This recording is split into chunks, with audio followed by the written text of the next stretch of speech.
Olá!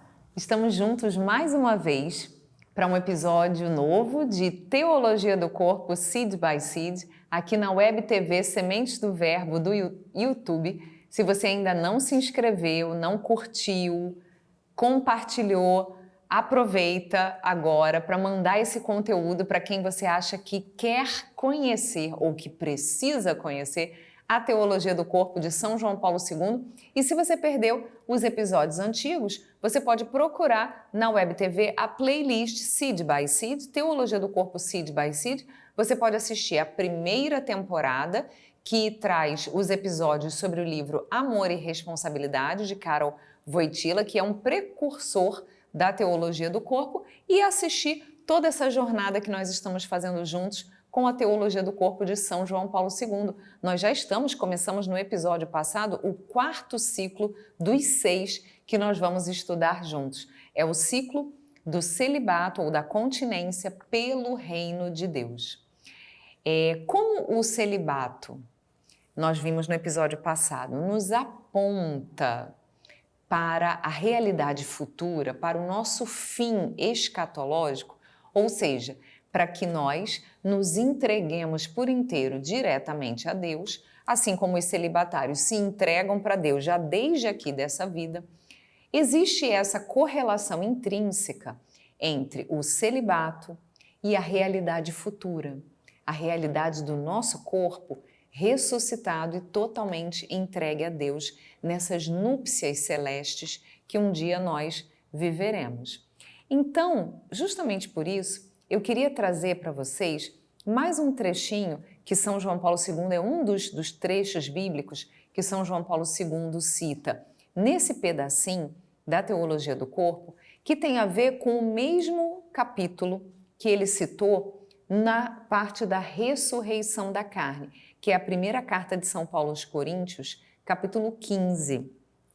No versículo 28, nós lemos assim: "E quando todas as coisas lhe tiverem sido submetidas, então o próprio Filho se submeterá àquele que tudo lhe submeteu, para que Deus seja tudo em todos." Nessa mútua relação de submissão, ou seja, de entrega total, de doação total, de disposição da vida total, assim como Cristo se submeteu em tudo à vontade do Pai, um dia nós também vamos nos submeter, vamos nos entregar inteiramente a esse Deus que será tudo em todos. Por isso, então, é que hoje nós vamos falar sobre a relação entre o celibato e a castidade, a virtude da castidade, afinal de contas, tem tudo a ver, né? Então, esse é o tema específico do nosso episódio de hoje. É verdade. E Cristo, como ele veio implantar o reino dos céus aqui na terra, esse convite que ele faz ao celibato, porque vai ser a realidade que a gente vai viver na vida eterna, ele já propõe aqui na terra. E a gente sabe que muitas das propostas de Cristo não foram muito bem aceitas, muito bem vistas, né? Até ao contrário. Várias das propostas dele foram motivo, vamos dizer assim, para que ele fosse crucificado, morto. E a proposta do celibato, a proposta da virgindade, é mais uma antecipação como forma de implantação desse reino de Deus, o reino dos céus, como o Cristo fala, né, aqui na terra. Ele quer, de fato, radicar, ele quer tornar, e quando ele fala radicar, não é no sentido de ser radical, mas no sentido de levar esta realidade para a raiz, para a base daqueles que querem efetivamente se aproximar de Deus e se fazerem eunucos. Então ele lista, como a gente enumerou no encontro passado, aqueles eunucos que nasceram assim, como a gente comentou, os ditos eunucos congênitos, né, por algum problema de saúde, que acabaram tendo essa incapacidade, aqueles que se fizeram por alguma razão, né, por mãos humanas, por alguma mudança com algum objetivo, e a Tatiana deu o objetivo concreto dos eunucos, que lá naquela época, né, se deixavam castrar para poder serem os seguranças, vamos dizer assim, das princesas, das rainhas.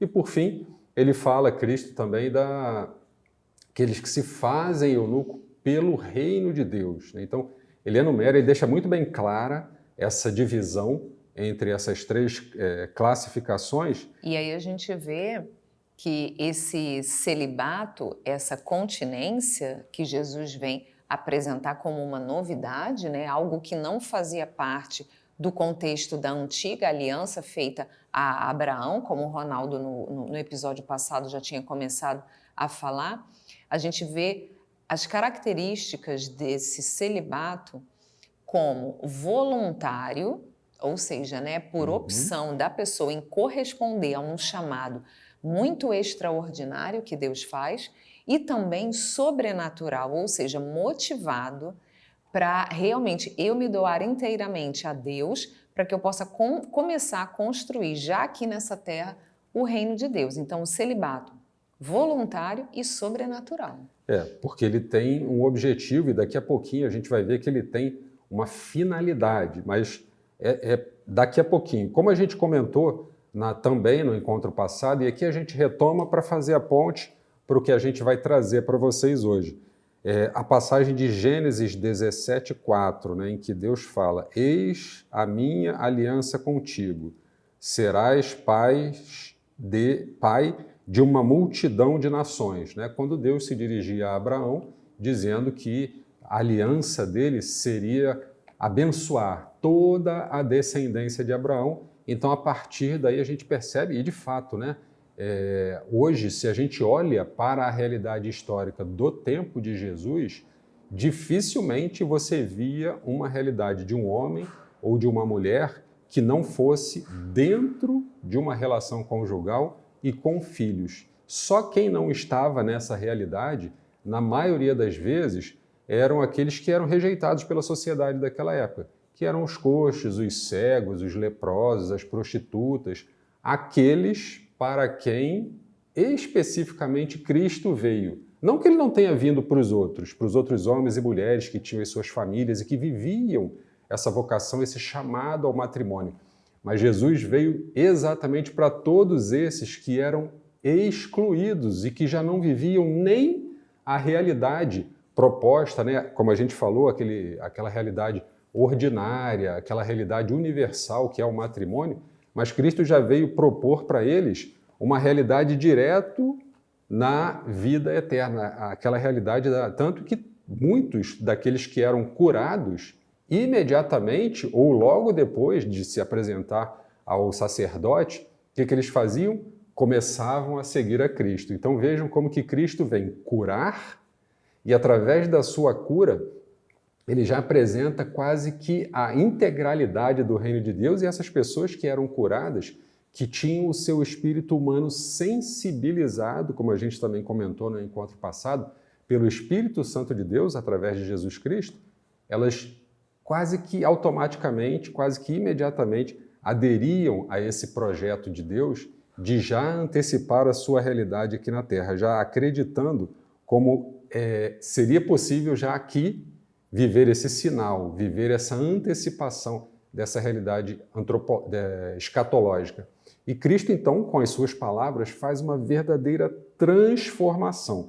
É uma verdadeira, o Papa São João Paulo II, eu achei até engraçado quando eu vi a tradução do italiano para o português, quer dizer, provavelmente do polonês para o italiano e do italiano para o português, usou a palavra reviravolta, né? E a gente entende uma reviravolta é aquele negócio que revira o negócio e dá a volta e mudou tudo, mudou toda a forma de ver a realidade. E Cristo veio fazer exatamente isso. A proposta de Cristo era movimentar, era fazer essa transformação para que a gente pudesse entender conscientemente, e aqui entra finalmente, essa finalidade sobrenatural. Por que que eu vou entregar toda a minha vida? O meu corpo e o meu espírito, o meu corpo e a minha alma integralmente para Deus. Qual é a finalidade? Qual é o objetivo? É a finalidade sobrenatural. Deus já viver aqui na Terra a realidade que somos convidados a viver na realidade da vida eterna. Então, é um grande passo. Não é para todos, o próprio Jesus falou que não é para todos, mas aqueles a quem foi concedido. Compreender as palavras de Cristo é uma opção pessoal minha. Eu posso querer compreender e posso não querer compreender. Mas se a mim for concedido, é porque eu recebi uma graça especial para compreender essa realidade, né? Então, não é uma compreensão humana, não é só um desejo de querer entender, de querer compreender, mas é através de uma graça especial que me é concedida para eu poder ver. É uma visão que, se eu a recebo, se a mim é concedido ver essa maravilha do celibato, já aqui na Terra, já mirando, é como se eu parasse, não é o nosso caso, porque nós somos casados, mas imaginando que eu fosse um sacerdote ou um celibatário, é parar e pensar, eu já estou me propondo e já estou vivendo aqui na Terra aquilo que eu vou viver na vida eterna.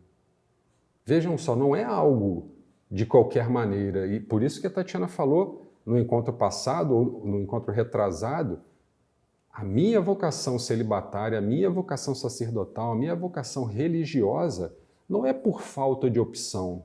Ah, ninguém me quer, ninguém me ama, eu sou feio, eu sou bonito, eu sou gordo, eu sou baixo, eu sou forte, ninguém gosta de mim da forma como eu sou, então eu vou me dedicar à vida religiosa. Não.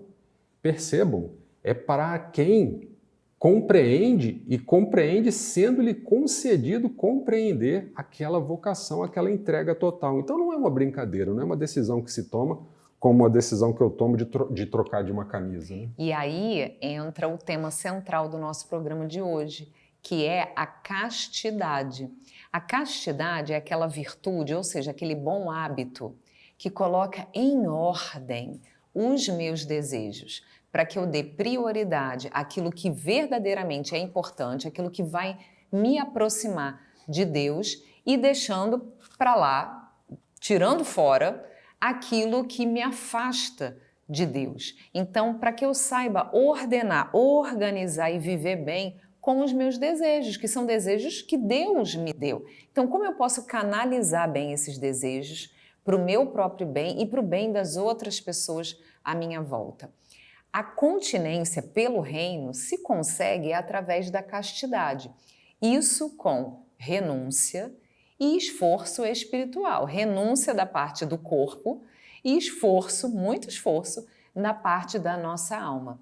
Não é que eu me transforme numa panela de pressão, porque se eu reprimo a sexualidade como uma panela de pressão, um dia ela vai explodir, vai estourar. A proposta da Igreja e de Cristo não é essa, mas é que eu pegue toda a minha energia, todo o meu desejo, toda a minha vontade de amar e canalize tudo aquilo para essa vocação que Deus me deu de servir a Cristo e a Igreja. Então, aquele que é o celibatário não é o puritano, não é o recalcado, nada disso. O celibatário é aquele que entrega todo o seu vigor, masculino ou feminino. Não deixa de ser homem e nem de ser mulher. Não deixa de viver a sua sexualidade, não, mas entrega, canaliza, direciona, mira a sua sexualidade em algo mais elevado. Essa é a forma verdadeira, autêntica, de se viver a continência pelo reino através da virtude da castidade. A castidade não é ruim, muito pelo contrário, ela é nossa melhor amiga e isso vale não só para os celibatários, não, isso vale para todas as pessoas. Ela ordena os desejos de todos nós, independentemente da nossa vocação e do nosso estado de vida. Ao contrário, né? Quando a gente pensa em castidade, se a gente entende e relaciona a castidade apenas à vida celibatária, estamos enormemente equivocados, porque a castidade ela diz respeito diretamente aos celibatários e diretamente àqueles que são casados e que vivem a sua vida matrimonial. E é interessante a gente pensar, já que a castidade e já que a continência, né, tem tudo a ver com a ressurreição, com o nosso encontro definitivo com Deus, que é o nosso esposo, vamos fazer uma analogia.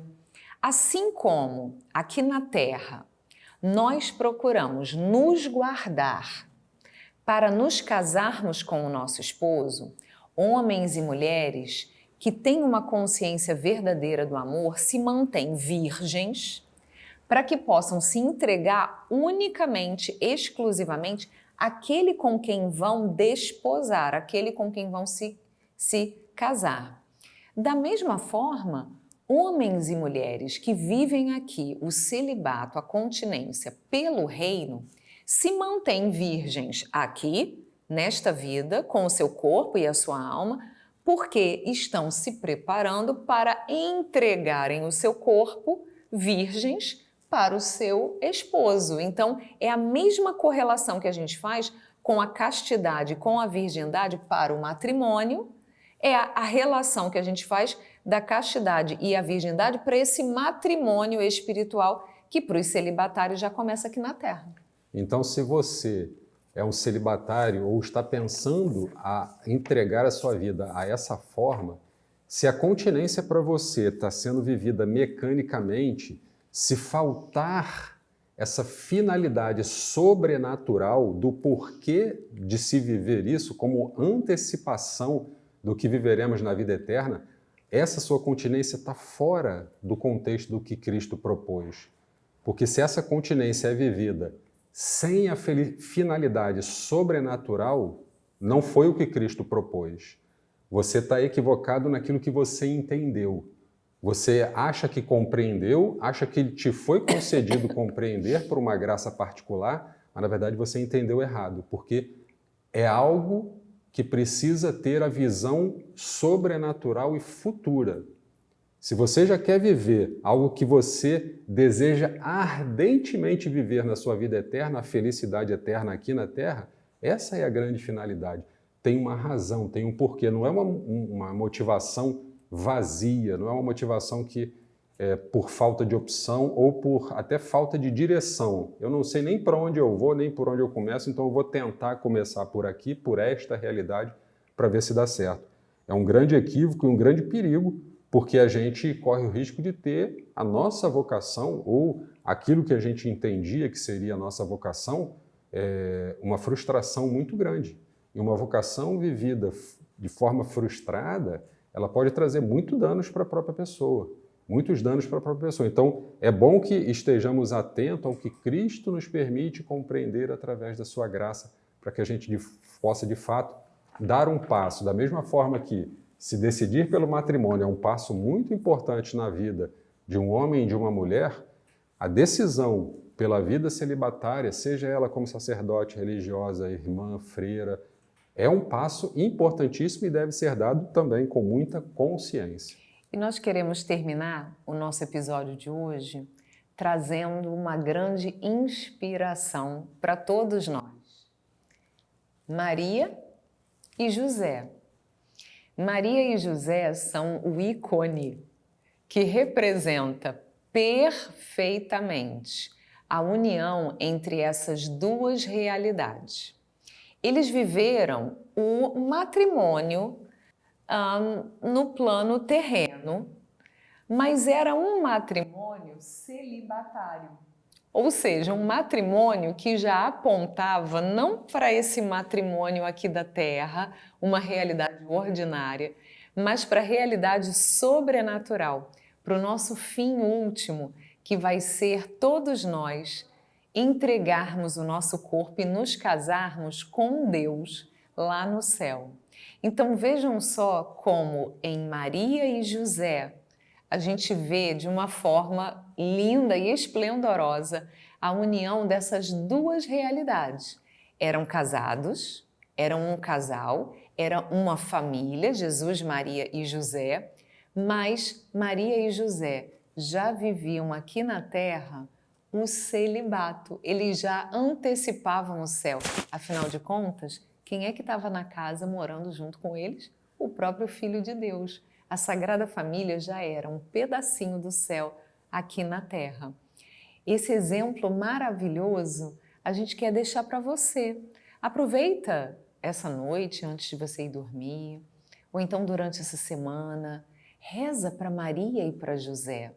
Seja você homem ou mulher, reza para que esse exemplo de conjugação perfeita do celibato e do matrimônio, do celibato pelo reino de Deus, veja só que exemplo fantástico e maravilhoso, é o casamento do céu com a terra.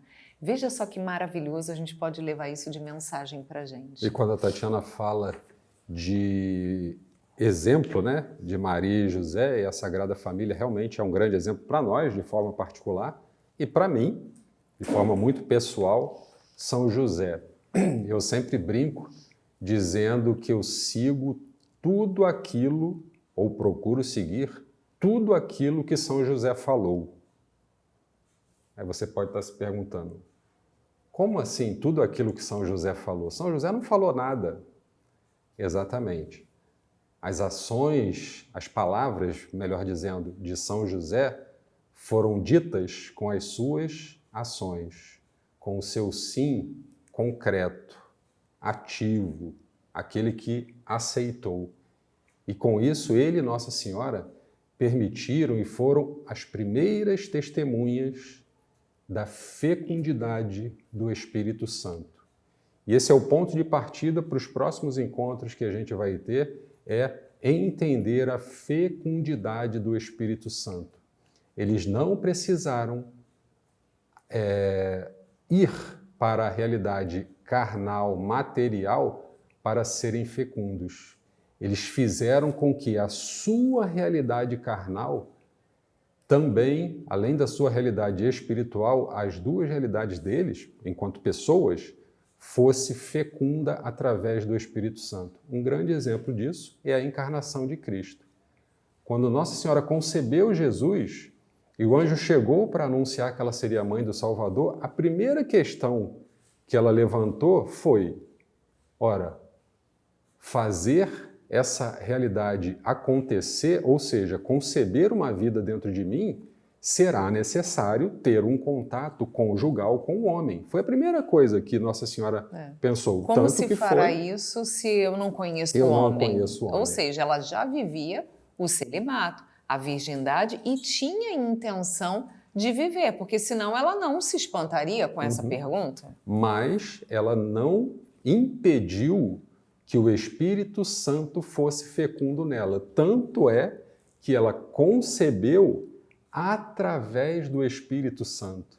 Ela não concebeu por uma ação humana masculina. Ela concebeu através do Espírito Santo. Então, com isso ela se tornou mãe, com isso São José se tornou pai de Jesus. Com isso eles são as testemunhas vivas de como o Espírito Santo pode e é fecundo em nós. Basta que a gente permita que ele seja e que ele chegue e que ele torne a nossa vida seja na realidade material. E com Nossa Senhora foi assim, porque foi através do Espírito Santo que ela concebeu a matéria, o corpo de Cristo. E foi através do Espírito Santo que a sua alma pura pôde também levar o Cristo, ainda no seu seio ou já depois de nascido, a tantas pessoas. Terminamos esse encontro e fica o dever de casa, vamos dizer assim, para que a gente possa meditar em como eu deixo ou como eu não deixo, seja na minha realidade celibatária, seja na minha realidade conjugal, o Espírito Santo ser fecundo na minha vida. Faça-se em mim, segundo a tua palavra. Queremos deixar essa mensagem final para você e te convidar para continuar assistindo os nossos próximos episódios de Teologia do Corpo, Seed by Seed. Tchau, tchau.